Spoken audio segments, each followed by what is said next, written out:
Welcome to Inspired Conversations. I'm your host, Diane Dennis. First off the top, I just have to give a big shout out to Northwest Furniture Outlet.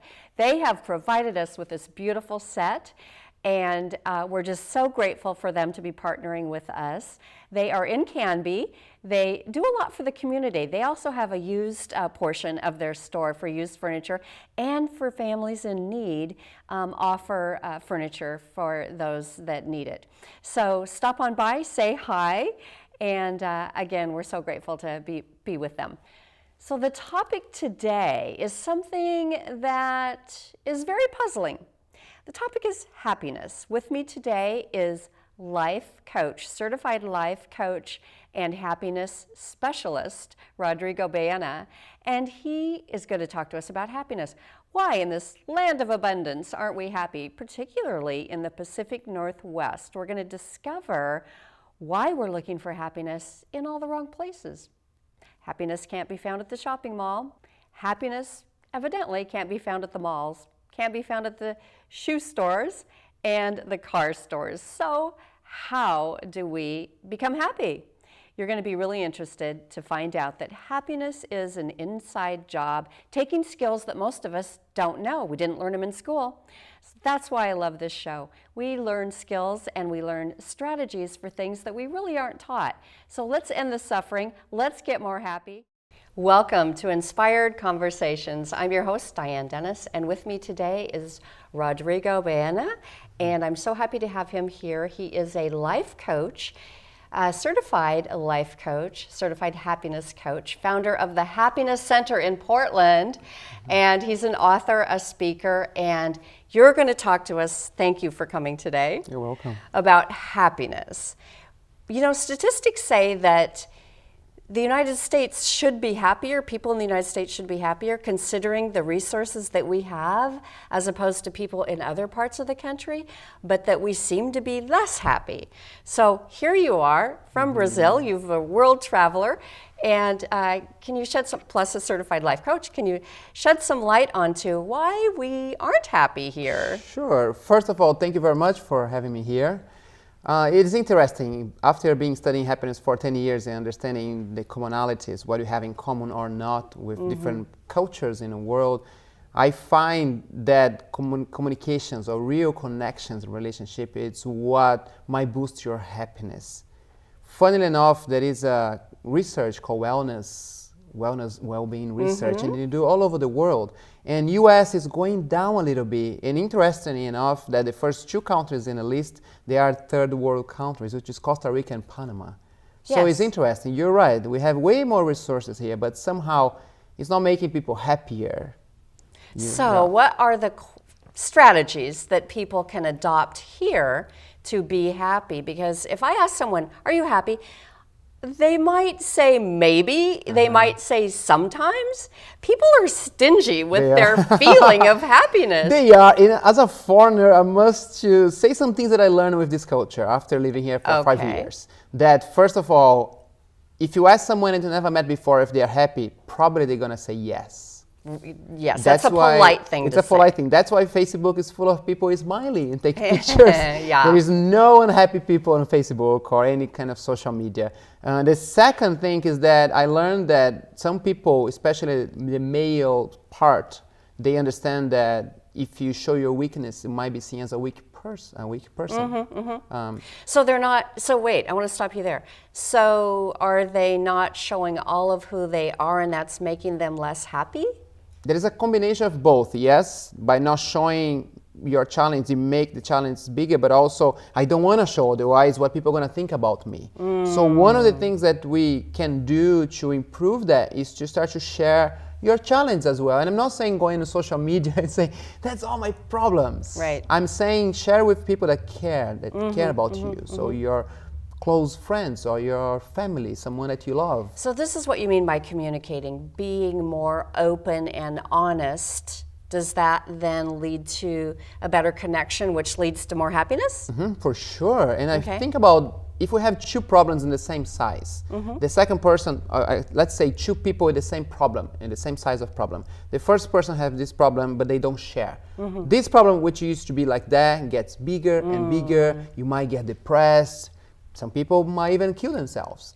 Now, if you have another person with the same size problem, hard to compare, but let's say more or less, and they share that, they start to learn that more people have exactly the same challenge. And your problem that used to be like that gets smaller and smaller and smaller. And you understand, oh, I'm not alone in this world. So that's the connection. And I have talked to people who come here and they haven't been here before, meaning the state. So we're here in the Portland, Oregon area, Canby to be specific. And they say, people don't talk, they're not quite as open, they're not quite as friendly. So maybe that's a Pacific Northwest trait. Again, it can be where I always say people sometimes mention about the weather, maybe because it's colder and darker makes people a bit quieter. And I like to always remind them that Denmark is colder and darker than here and is one of the happiest countries in the world. But if you go there, no one is smiling on the street and walking like a Disneyland, but they are happy. So for me, it has to do with the weather a little bit, but a bigger percentage, what influences us more when it comes to happiness and overall satisfaction in life, are the relationships that you have, and meaningful ones. Not just the number, it's not about the quantity, but the quality of the relationships. Okay, so quality of relationships. What about inner happiness? The one thing you do have control over is how you perceive yourself. You know, people could wake up and say, I'm not so happy right now. And then their whole day isn't very happy. Can you actually say, can you reprogram your mind? Does that help? It does. Oh yeah. I'd say you can, not just you can, you need to. Okay. Better if you want to. I play with the want even more. Like if you want to improve that, yes. However, to be happier or to work in your happiness, it takes work. So I like to tell people it's easier to be unhappy and miserable because you just go home and go to your sofa or couch and sit and watch the TV and you don't work in yourself. So in Portuguese, we have this expression that say, pôr o dedo na ferida, which is basically put the finger in your scar. I know it's a strong visual image, but think about that. If you have a scar, in order to clean that and heal, you need to put your finger and clean that. That is going to the seat of the wound. Exactly. Where your pain is, open it up. So exactly. And that's the thing. But if you do that, and it's going to hurt a little bit at the beginning, you do that and you clean, it heals faster. But if you don't do that and let it be, it gets worse and worse. You might lose your arm. You might lose your life. And that's exactly the same thing with life and happiness. You have sometimes to go there where it hurts. It's not the easiest place to be. Understand your traumas, your blocks, your limits, and go back and heal that. So really getting to your core of who you are, what's really going on inside, and sharing it with others. Yeah, I don't think we do a lot of that. We don't. Yeah. Which is interesting. Except because in a psychiatrist's chair, like yeah, this. Which is one-on-one, usually no one sees. But it's interesting because we live in an age where the communication is vast. Yes. We have everyone communicating everything. Another day I saw someone post on Instagram, I think his wife was having birth, and he posted the whole thing on Instagram.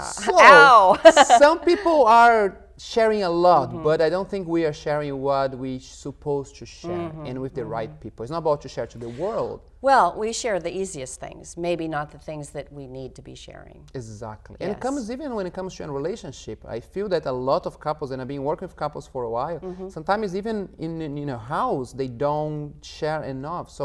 So often one side of one partner would not even know what the other person is feeling or thinking because there's no sharing. And it's not about just to say things.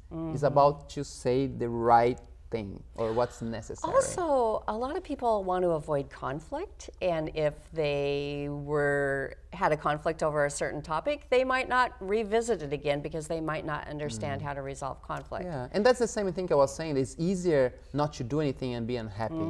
By not resolving the conflict, you avoid the conflict, you become passive-aggressive. And passive-aggressive is mainly to say, no, I don't want to do that because I'm afraid of the outcome. And you can do that, but in a mid and long run, your overall happiness goes down. It goes down and down. So the idea is like, why not you go and clean the So you work with couples. I do as well. Okay, so relationship couples, that's great to know. So if our listeners want to find you, they can go to thehappinesscenter.com? The PortlandHappinessCenter.org. PortlandHappinessCenter.org, which leads me to my next conversation when you say .org. You work with kids, and this is a big problem we're having right now, and we've been having it for quite a while, and everyone's trying to come up with the right solution, but kids have a lot of depression, a lot of unhappiness, and you go into schools and make them happy. So, Trying to. so let's start with why are kids unhappy? I must just say something else just because you mentioned that I and no one else can make someone else happier. Right. We can mainly influence them, but they have to embed again if they want to change their position, their levels of happiness and work on themselves. So what I do in people like me, but specifically the Portland Happiness Center, what we do is to go, one of the works is to go to schools and trying to influence kids in different directions. Now, Oregon and Washington, we have one of the highest rates of depression, suicide rates in teenagers That's sad and kids. to know. I wasn't aware of that. Yes, it's big. And my question is, it's always like, how is that possible? Because as a babies, we were not born thinking about depression, suicide. Of course, it's not a natural thing. So the environment is helping somehow or pushing kids to have this kind of thoughts. Well, look at a 2-year-old. Most 2-year-olds are happy. They're free. They have so much freedom. They say what they think, and the world is perfect. So now we move into preteen, teen, and I've talked about this before, but I think a lot of it, a lot of the media has some influence over people's perceptions of what makes them happy or what they need to be happy. It's either like I have to be a reality star and make millions of dollars and drive a Ferrari. Yep. They look happy, Yeah. but I don't have that. So it's like this great divide, and I think that's what kids, black and white thinking maybe. And you're totally right that the studies have shown that kids, when they're younger, usually are happier. High school is what divides. When kids go to high school and then they meet new friends and the bullying might come and the self-awareness, oh my God, what people are thinking, what people are telling others about me, all this judgment and prejudice. Well, then social media just makes it bigger. And social media. It's interesting also, you mentioned about the media. So if you analyze the happiest families in well-being and wellness studies, usually the families that watch less TV, they are happier. And for me, it's as simple as that. We have on TV mainly bad news. Yes. Out of 1,000, let's say 100 news, 2 are good and the rest are not. So your brain, you start to rewire your brain thinking that the world is bad. And kids do. I mean, I talk to a lot of kids in their teens and early 20s, and it's like they've lost hope. And then you ask why, and you say, well, look at the world. Yeah. That's, they just kind of generalize this doom and gloom. Yeah, which is sad. There are 2 things I'd like to mention is that for every 1 bad thing that happens in the world, 10 or 20 good things happens as well. But we don't hear about the good things. So we need to seek them out. We have because to. I have found Facebook sites that only give good news around the world. Yes, there is They a tell website stories. called Good News, actually. Oh, really? Yeah. Okay, well, good news. Yeah, and the other thing I was going to say, what is bringing a lot the happiness levels low is that the American dream is different than the past. Yes. So there is a study that in the past, in the 50s, the American dream was to have a house and a car and a family, and that's it. And a toaster that matched your oven. All blue or all red. And Yeah. these days, the American dream is to have 3 cars and a big house and a bigger house that is endless what you can have, right? It's always the next thing. We think about the eternal treadmill of buying. That's what it might be called, because think about guys would go for, or men would go for bigger toys, like cars. And if I buy this car, it makes me happy a little bit. Then I go back, what's the next car? And women might go for shoes and purse. But the truth is that exactly the same thing. We are going to, trying to make ourselves happier, buying things. So it's an eternal treadmill. Yes. So materialism, buying things is a temporary fix. It's not really, you do feel good for a minute, but then you go back to the same way. So that's where the compulsive buying comes in. It can be, not always. Let's I hope. must just say that the happiness, there's not related to the material thing. Right. But having material things and money again, it's not related to happiness. What I'm talking about is the search for it. There is a beautiful documentary called Happy you can watch, but they did a good job dividing two kinds of people or how they see the world. And one side, there are people, they are thinking about the next thing and the material thing and the next car, the next house. That's sort of the American way. It can be. And Yes. the second part, which is a lot of people there in the second part, where there are people, they look for the life experiences. And people so often, they move from this side, from the material search or search for the material things, to the other side, often when they almost die or when they reach the right, bottom. right, You know, when they right. almost die. And again, there is another documentary called I Am, which is about this documentary, this director from Hollywood. He did The Mask. And Oh, I don't know if yes. you've seen that. It's a beautiful I've heard about documentary. him. Oh. He gave away all of his worldly goods, and now Well, he's happier than ever. Exactly. But before that, he had an accident and he almost died. And he realized, wait a second, what I'm doing is not working. And he went away. He just left everything, took a cameraman or two, and went around the world interviewing people to understand how come people are not happy or what's missing out. So what can people do? Sitting at home, watching you, and saying, "I want what he seems happy." How would you advise them? Sure. So just kind of give a global coaching session to Sessions. those to those That's that are awesome. I sitting can there. reach so many people at once. I like to say, what? No, go Okay. ahead. I thought you were going to say I was something. going to interrupt myself, which is kind of strange. First thing I'd like to say that I'm not different than anyone else. We are mainly some people say 95%, 99% exactly the same way. Yes. Our DNA, right? So I'm not different than you or anyone else. The only difference that I've been working myself when it comes to happiness. So one thing that we can do, better if you want to do, no pressure involved, is to start to learn about yourself. And I know in the Western side of the world, the idea of working with a coach or a therapy or counseling is very demeaning. People think about, oh, poor you, you're going to counseling, you know.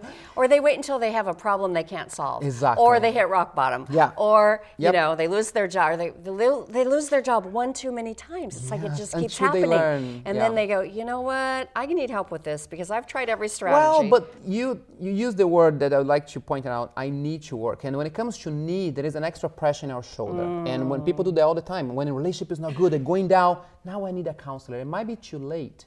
So instead of waiting for your car, as an example, to break before changing the oil, why not to change the oil before and maintain the car running forever?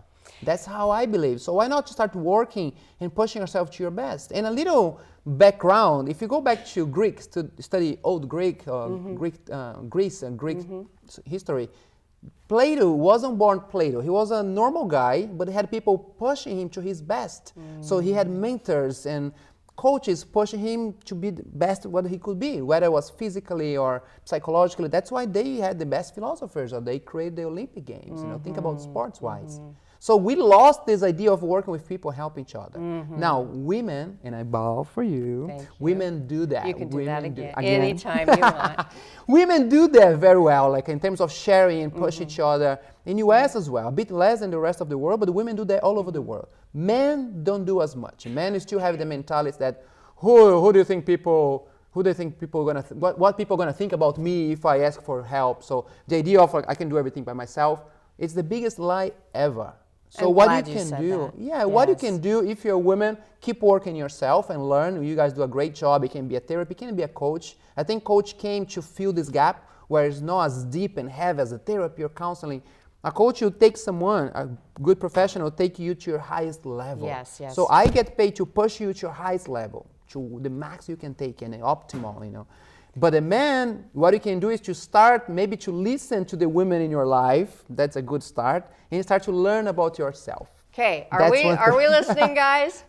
This is And you wonderful. start learning. So that's the beginning of the journey. But it's a journey. And There's no there, end. I think all of us, to be fair, I think all of us, men and women, are waking up slowly. And we're, wanting to get there, but a lot of us don't know quite what the next step might be. Yeah. And I think coaching is a great. And to be fair, I agree with you. Like we don't know, but the truth is that we don't have to know everything. Yes. We just have to know that we have places that we can look for help. In fact, Google. Everyone goes to Google for everything, right? Google Since, Google it. It became a verb. So Yes. since how to fix a table, how to find a partner, how to everything. Yes. How come people don't go there to learn how to find a coach? To learn what's the next workshop or seminar or self-improvement talk? There are Fast so many fix. things. We're in the fast fix. We are. And unfortunately, your life, or fortunately, I think, your life is not fast fix. No. Actually, it's not even a fix. Yeah. It's something you keep working. It's a journey. It's a journey that Yeah. you grow, yes. It's not well, even to fix. I've got the signal that we're out of time right now, so I'm going to have to say goodbye. But I want to know, again, how can people get a hold of you? Because I think it would be wonderful for you to speak to schools. And so people need to find you. And I know you've been interviewed a couple of times, but the Portland... Portland, www.portlandhappinesscenter.org or brazilianhappinesscoach.com. And yes, I do want to work more with schools. I think there are so much to be explored, as well as companies, organizations, and individuals. Yes. Very good. Okay. Thank you very much. You're welcome. You've been watching Inspired Conversations. Thank you for joining me today and my guest, and we will see you another time.